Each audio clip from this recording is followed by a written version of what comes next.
नमस्कार मंडळी. आज आपण सार्थ श्रीमद दासबोध दशक 8 त्यातला समास चौथ्याचं वाचन करणार आहोत, ज्याचं शीर्षक आहे सूक्ष्मभूते निरूपण. चला तर मग संकीर्तनाने सुरुवात करूया. जय जय राम कृष्ण हरी, जय जय राम कृष्ण हरी, जय जय राम कृष्ण हरी, जय जय राम कृष्ण हरी, जय जय राम कृष्ण हरी, जय जय राम कृष्ण हरी, जय जय राम कृष्ण हरी, जय जय राम कृष्ण हरी, जय जय राम कृष्ण हरी, जय जय राम कृष्ण हरी, जय जय राम कृष्ण हरी, जय जय राम कृष्ण हरी, जय जय राम कृष्ण हरी, जय जय राम कृष्ण हरी. जय योगेश्वर श्री कृष्ण की जय. जय श्री राम. जय जय रघुवीर समर्थ. चला तर मग सुरुवात करूया. सार्थ श्रीमद दासबोध दशक 8 समास चौथा सूक्ष्मभूते निरूपण. शुद्ध, निर्मळ, नित्य व पूर्ण परब्रह्माखेरीज दुसरे खरे अस्तित्व नाही. जे काही आहे ते परब्रह्मच होय. पण परब्रह्म काही बर्फाच्या डोंगराप्रमाणे थंड, शांत व निर्जीव नाही. ते जिवंत आहे. त्यामध्ये अनंत शक्ती आहेत आणि त्या ब्रह्मरूपच आहेत. त्यांच्यापैकी एक विलक्षण शक्ती परब्रह्माच्या एका अल्प भागामध्ये उदय पावली. तिच्यामुळे त्या भागाला अहम असे स्फुरण झाले. तिला मूळ माया असे म्हणतात. मूळ माया घेऊन अनुभवास येणारे ब्रह्म ईश्वर होय. ब्रह्माप्रमाणेच ईश्वर सगळीकडे व्यापून आहे. त्यांच्यातच विश्व दिसते, तकते व अखेर अंतर्धान पावते. ईश्वर एक तोच अनेक भासतो, पण तो अनेक भासला तरी त्याचे एक पण भंगत नाही. पण हा भास सगळा मूळ मायेचा खेळ असतो. खेळ खेळण्यास मूळ माया एकीकडे अनंत जीव बनवते, तर दुसरीकडे त्रिगुणापासून पंचमहाभूते तयार करते. जीव काय व जडद्रव्य रूप पंचभूते काय, अखेर सगळे ईश्वर रूप किंवा ब्रह्ममयच होय. पण ईश्वर ज्ञानी तर जीव अज्ञानी असतो. ईश्वर स्वस्वरूप कधीच विसरत नाही, तर जीव स्वस्वरूप ओळखत नाही. ईश्वर म्हणतो की विश्व माझ्यामध्ये आहे, तर जीव म्हणतो की मी विश्वामध्ये आहे. ईश्वर एवढा मोठा की त्याच्यात विश्वाचा पत्ता लागत नाही, तर जीव एवढा लहान की विश्वात त्याचा पत्ता लागत नाही. सदैव आनंदाने भरलेला ईश्वर आप्त काम म्हणजे ज्याच्या वासना सर्वथैव तृप्त झालेल्या आहेत असा असतो. तर सदैव भयाने व्याकुळ होणारा जीव अतृप्त काम म्हणजे ज्याच्या वासना सर्वथैव अतृप्त असतात असा असतो. मूळ मायेतून माया निर्माण होते आणि ती त्रिगुणातून हे दृश्य विश्व निर्माण करते. या विश्वाचा बाह्य डोलारा पंचभूतात्मक आहे. सर्व भूते एकमेकांमध्ये मिसळलेली आहेत. सर्व जीवांना त्याच विश्वात वावरावे लागते. हरिओम. चला तर मग आता ओवी वाचनाला सुरुवात करूया. सार्थ श्रीमद दासबोध दशक 8 समास चौथा सूक्ष्म पंचभूते निरूपण. श्रीराम. जय जय रघुवीर समर्थ. मूळ मायेमध्येच दृश्य विश्वाचे बीज असले पाहिजे. मूळ मायेतून माया उदय पावते. तिच्यातून गुण प्रकट होतात. त्यापैकी त्रिगुणांपैकी तमोगुणातून पंचभूते उदय पावतात. पंचभूतातून मिश्रणाने दृश्य विश्व आकारास येते. मागील आशंकेचे मूळ आता होईल प्रांजळ, वृत्ती करावी निवळ निमिष एक. श्रोत्यांनी मागील शंका काढली होती, तिचे मूळ आता स्पष्ट होईल. त्यांनी आपली वृत्ती क्षणभर स्वच्छ ठेवावी. ब्रह्मी मूळ माया झाली, तिच्या पोटा माया आली, मग ते गुणा प्रसवली म्हणूनी गुणक्षोभिणी. परब्रह्मामध्ये मूळ माया झाली, तिच्या पोटी माया जन्मास आली आणि मायेने त्रिगुणांना जन्म दिला, म्हणून तिला गुणक्षोभिणी असे म्हणतात. पुढे तिचं पासाव कोण सत्वरजतमो गुण, तमो गुणापासून निर्माण झाली पंचभूते. मायेपासून कोण झाले म्हणाल तर सत्व, रज आणि तम हे गुण झाले. तमोगुणापासून पंचभूते निर्माण झाली. ऐसी भूते उद्भवली, पुढे तत्वे विस्तारली, एवं तमोगुणापासून झाली पंचमहाभूते. अशा रीतीने पंचभूते जन्माला आली, नंतर त्यांचा विस्तार झाला. थोडक्यात तमोगुणापासून पंचमहाभूते निर्माण झाली. मूळ माया गुणा परती, तेथे भूते कैची होती, ऐसी आशंका हे श्रोती घेतली मागा. मूळ माया जर त्रिगुणांच्या पलीकडे आहे, तर तिच्यापासून पंचभूते उत्पन्न होणे कसे शक्य आहे, अशी शंका पूर्वी श्रोत्यांनी काढली होती.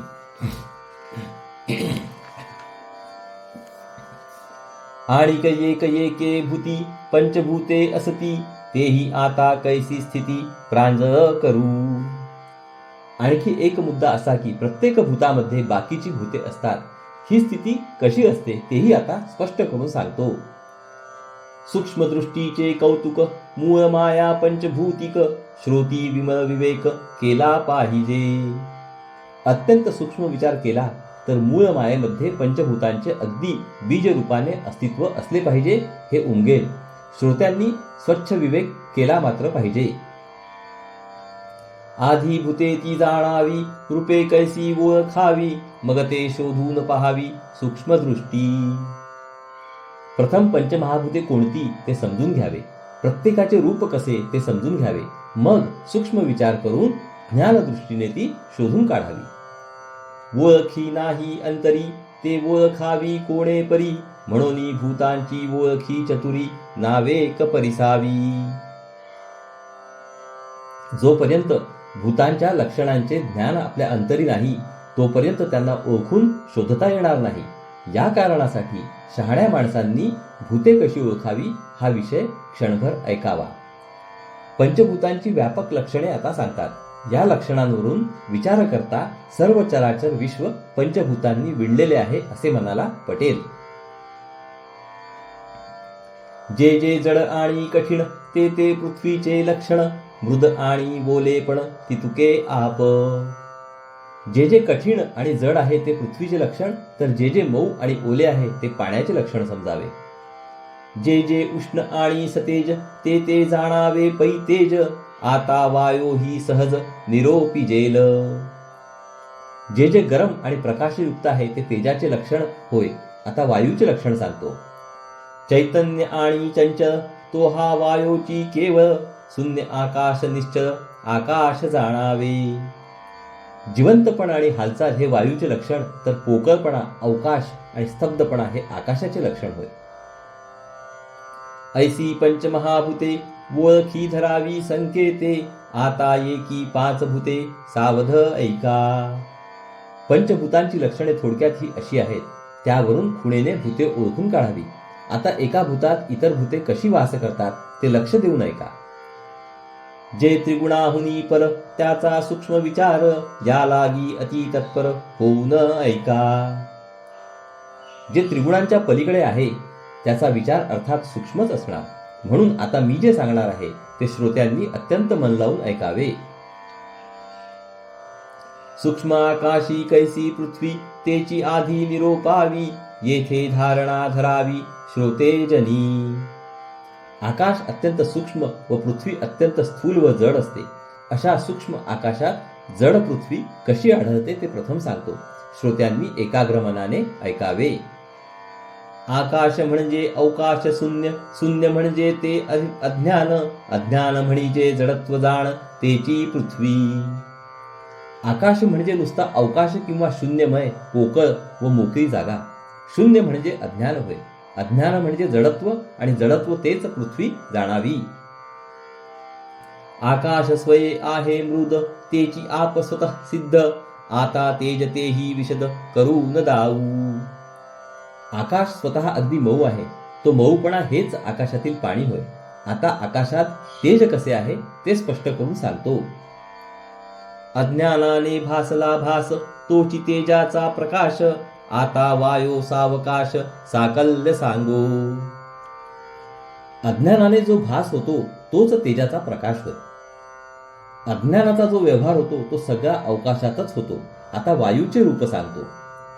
वायू आकाशा नाही भेद, आकाशा इतुका असे स्तब्ध, तथापि आकाशी जो निरोध तोची वायू. वायूत व आकाशात भेद नाही. वायू देखील आकाशा इतकाच स्तब्ध असतो. पण आकाशामध्ये जो प्रतिकार व सूक्ष्म अटकाव अनुभवास येतो तोच वायू होय. आकाशी आकाश मिसळले हे तो न लगे की बोलिले, येणे प्रकारे निरोपिले आकाश पंचभूत. आकाश आकाशात हे काही सांगायला नको. अशा प्रकारे आकाशामध्ये इतर भूते कशी असतात याचे विवेचन झाले. वायोमध्ये पंचभूते तेही ऐका एक चित्ते, बोली जेती ते समजते येथान्वये. वायूमध्ये इतर भूते कशी आढळतात ते आता सांगतो. ते क्रमवार सांगतो, लक्ष देऊन ऐकावे. हळू फूल तरी जड, हळू वारा तरी निबिड, वायू लागता कडाड, मोडती झाडे. फूल हलके असले तरी त्यास वजन असते, तसा वारा हलका असला तरी त्यास घनपणा असतो, कठीणपणा असतो. म्हणून सोसाट्याच्या वाऱ्याने झाडे कडाकड मोडतात. तोले विण झाड मोडे, ऐसे हे कहीच न घडे, तोल तोची तये जडे, पृथ्वीचा अंश. वजनान वाचून झाड मोडले असे कधीच होत नाही. वजनाला जडपणा असतो, हा वायूतील पृथ्वीचा अंश होय. येथे श्रोते आशंका घेती, तेथे कैची झाडे होती, झाडे नव्हती तरी शक्ती, कठीण रूप आहे. येथे श्रोत्यांनी शंका घेतली की सध्या नुसत्या पंचभूतांचे वर्णन चालू आहे, दृश्य पदार्थ अजून निर्माण झालेच नाही. अशा निराकार अवस्थेमध्ये झाडे असणे शक्य नाही. तेव्हा श्री समर्थ उत्तर देतात की निराकार पंचभूतांमध्ये झाडे नाहीत हे खरे, पण तेथे शक्ती होतीच, आणि शक्तीमध्ये कठीणपणा असतो, हा पृथ्वीचा गुण होय. वन्ही स्फुल्लिंग लहान, काही तरी असे उष्ण, तैसे सूक्ष्मी जडपण सूक्ष्म रूपे. समजा विस्तवाची अगदी लहान ठिणगी आहे, तिच्यामध्ये तिच्या मापाची उष्णता असतेच. त्याचप्रमाणे सूक्ष्म वायूमध्ये सूक्ष्म रूपाने जडपणा असतो. मृदपणतेची आप, भास तेजाचे स्वरूप, वायू तेथे चंचल रूप सहजची आहे. वायूमधील मऊपणा हा पाण्याचा गुण, वायूमधील भास हा तेजाचा गुण, आणि चंचलपणा हा तर वायूचा स्वतःचा स्वभावच आहे. सकळास मिळून आकाश, सहजची आहे अवकाश, पंचभूतांचे अंश वायूमध्ये निरोपिले. सर्वांना सामावून घेणे हा आकाशाचा गुण आहे.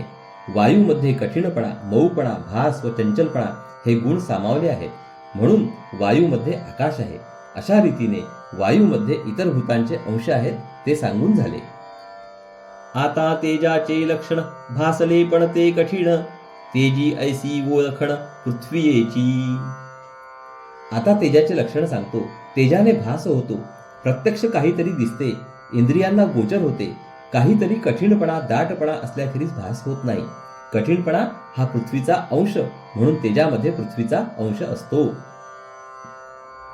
भासला भास वाटे मृद, तेजी आपतेची प्रसिद्ध, तेजी तेज स्वतः सिद्ध, सांगणेची न लगे.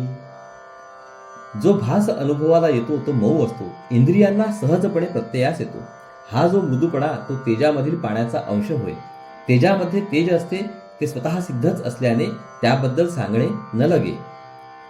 तेजी वायो तो चंचल, तेजी आकाश निश्चल, तेजी पंचभूते सकळ निरोपिली.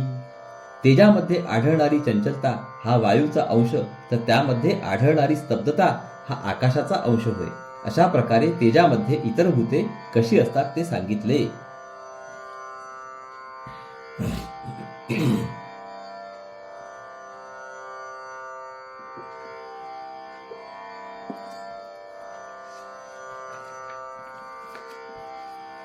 आता आपाचे लक्षण, आपतेची जे मृदपण, मृदपण ते कठीण, तेची पृथ्वी.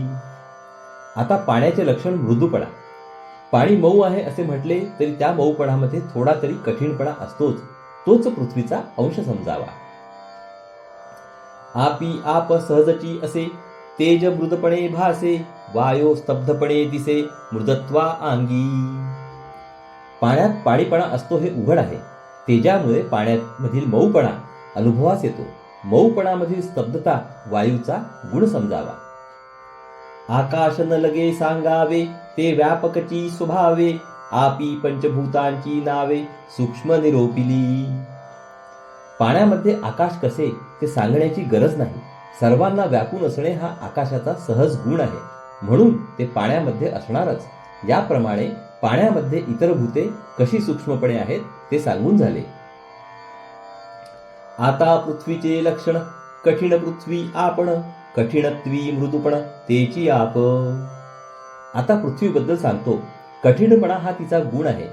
कठीणपणामध्ये जे मऊपण आढळते ते पृथ्वीमधील पाणी समजावे. कठीणत्वाचा जो भास तोची तेजाचा प्रकाश, कठीणत्वी निरोधांश तोची वायो. कठीणपणाचा जो प्रत्यय येतो तो तेजाचा अंश होय. कठीणपणामध्ये जो प्रतिकार आढळतो तो वायूचा अंश समजावा. आकाश सकळास व्यापक हा तो प्रगटची विवेक, आकाशीच काही एक भास भासे. आकाश सगळ्यांना व्यापून राहते हा विचार अगदी उघड आहे. माणसाला दृश्याचा जो काही प्रत्यय येतो तो आकाशामध्येच येतो. आकाश तोडिता तुटेना, आकाश फोडिता फुटेना, आकाश परते होयेना तीळ मात्र. आकाश तोडू म्हटले तर तुटत नाही, फोडू म्हटले तर फुटत नाही. आकाशाला जर पलीकडे करू म्हटले तर यत्किंचितही पलीकडे सरकवता येत नाही. असो आता पृथ्वी अंत दाविला भूतांचा संकेत, एकभूती पंचभूत तेही निरोपिले. असो पृथ्वीमध्ये इतर भूते कशी सामावली आहेत ते सांगून झाले. प्रत्येक भूताच्या ठिकाणी इतर भूते कशी अंशरूपाने राहतात त्याचेही वर्णन करून झाले. यानंतर अष्टधा प्रकृती कोणती ते आता श्री समर्थ स्पष्ट करतात. परी हे आहाच पाहता नातुडे, बळेंची पोटी संदेह पडे, भ्रांती रूपे अहंता चढे अकस्मात. परंतु पंचमहाभूतांचा नुसता वरवर जर विचार केला तर पंचभूते एकमेकांमध्ये कालवलेली आहेत हे आकलन होत नाही. मग मनामध्ये बरेच विकल्प वाढतो. त्यामुळे भलतीच कल्पना होऊन एकाएकी अहंकार उत्पन्न होतो. सूक्ष्म दृष्टीने पाहता वायोची वाटे तत्वता, सूक्ष्म वायो शोधू जाता पंचभूते दिसती. सूक्ष्म खोल विचार केला तर हा सगळा वायूचा म्हणजे शक्तीचा खेळ आहे असे वाटते. त्या सूक्ष्म शक्तीचा शोध घ्यावयास गेले तर सूक्ष्म पंचमहाभूते आढळतात. एवं पंचभूतिक पवन तेची मूळ माया जाण, माया आणि सूक्ष्म त्रिगुण तेही पंचभूतिक.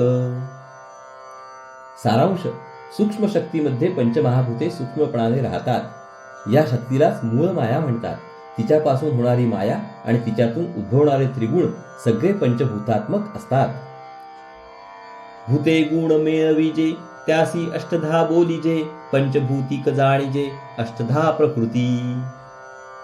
पंचभूतांमध्ये 3 गुण मिळवले म्हणजे 8 प्रकार होतात. म्हणून अष्टधा प्रकृती पंचभूतात्मक आहे असे समजावे. शोधून पाहिल्या विण संदेह धरणे मूर्खपण, याची पहावी ओळखण सूक्ष्मदृष्टी. कोणत्याही गोष्टीचा विचाराने शोध घ्यावा. तसे न करता तिच्याबद्दल संशय धरणे वेडेपणाचे होते. अष्टधा प्रकृती पंचभूतात्मक आहे ही गोष्ट सूक्ष्म विचार करून समजून घ्यावी. गुणापासूनी भूते पावली स्पष्ट दशेते, जडत्वा येऊन समजते तत्वे झाली.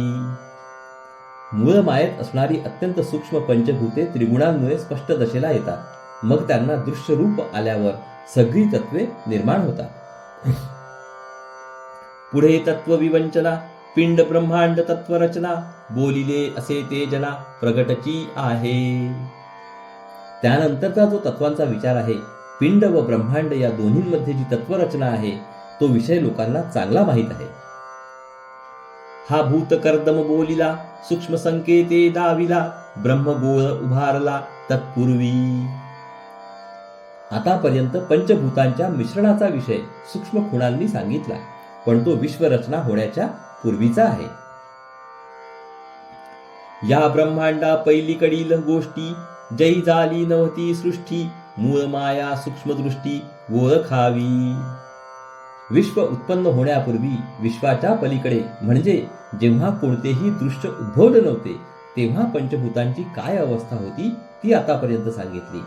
तेथे फक्त मूळ माया होती. खोल विचार करून सूक्ष्म बुद्धीने तिला ओळखावी. हे दृश्य विश्व अस्तित्वात नव्हते तेव्हा केवळ परब्रह्म आणि मूळ माया एवढेच होते. दृश्य सृष्टीचा सगळा विस्तार मूळ मायेच्या अलीकडचा आहे हे आता सांगतात. दृश्य विश्वाच्या रचनेबद्दल भारतीयांच्या काही कल्पना आहेत, त्यांचा अनुवाद येथे केलेला आढळतो. सप्त कंचुक प्रचंड झाले नवते ब्रह्मांड, माये अविद्येचे बंड ऐलीकडे. केवळ मूळ माया होती त्यावेळी 7 आवरणे असणारे हे प्रचंड ब्रह्मांड झाले नव्हते. माया व अविद्या यांचा धुमाकूळ अलीकडील आहे. पंचमहाभूते, अहंकार आणि महत्तत्व मिळून 7 आवरणे मानतात. ब्रह्मा विष्णू महेश्वर हा ऐलीकडील विचार, पृथ्वी मेरू सप्तसागर ऐलीकडे. ब्रह्मा विष्णू व महेश हे देव देखील अलीकडील आहेत. त्याचप्रमाणे पृथ्वी, मेरू पर्वत, 7 समुद्र हे देखील अलीकडील आहे. मेरू हा पुराणातील प्रसिद्ध स्थिर सर्वोच्च सोन्याचा पर्वत आहे.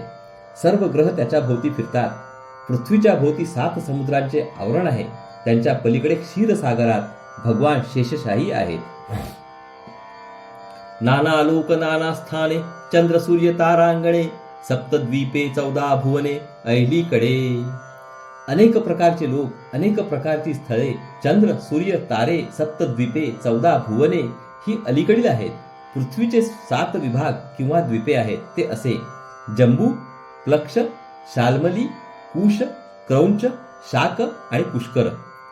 14 भुवने अशी भूहु, भुवाहा, स्वहा, महा, जनः, तपः व सत्य हे 7 लोक आणि अतल, वितल, सुतल, रसातल, महातल, तलातल आणि पाताल ही 7 पाताळे, दोन्ही मिळून 14 भुवने. शेष कुर्म सप्त पाताळ, 21 स्वर्गे अष्ट दिक्पाळ, 33 कोटी देवसक ऐलीकडे. शेष कुर्म 7 पाताळे, 21 स्वर्ग, 8 दिक्पाळ, 33 कोटी देव, 33 कोटी सगळे देव हे अलीकडील आहेत. शेष हा नागांचा राजा, त्याला 1000 फडा आहेत. भगवान विष्णू त्याच्यावर शयन करतात. शेषाने डोक्यावर पृथ्वी धरली आहे. कुर्म म्हणजे कासव, हा भगवंताचा दुसरा अवतार होय. 21 स्वर्ग, ब्रह्मा, विष्णू व महेश या प्रत्येकाचे 7 मिळून एकंदर 21 स्वर्ग. ते असे: ज्योती, शीत, विमल, अभियागत, प्रकाश, रम्य, सहज, सिद्ध, नाद, दिव्य, एकांत, स्थिर, तृप्ती, निर्मळ, प्रेमळ, निज, लय, अनंत, नित्य, अतीत आणि सच्चिदानंद. 8 दिक्पाळ असे: इंद्र पूर्व, अग्नी आग्नेय, यम दक्षिण, निकृती नैऋत्य, वरुण पश्चिम, वायू वायव्य, सोम उत्तर, ईश्वर ईशान्य असे 8 अधिपती व 8 दिशा. 33 कोटी देव, 8 वसु, 12 आदित्य, 11 रुद्र, प्रजापती व षटकार असे देवांचे 33 कोटी वर्ग आहेत. 12 आदित्य, 11 रुद्र, 9 नाग, 7 ऋषेश्वर, नाना देवांचे अवतार ऐलीकडे.